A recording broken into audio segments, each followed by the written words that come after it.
Statements in Python. Anything written in Python is a statement. Example, print, hello world, is a statement. It's in a single line. We can also type this statement in 2 lines.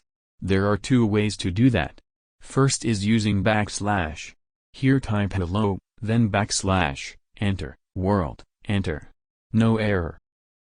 If we do that without backslash, error. Another method is using brackets. Here the hello in first line is a string. If we close the string, we can print the output.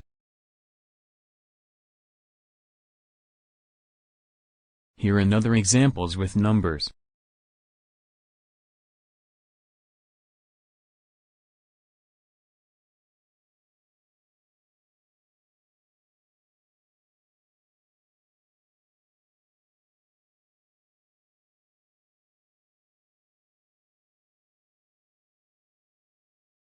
We can also use square and flower brackets.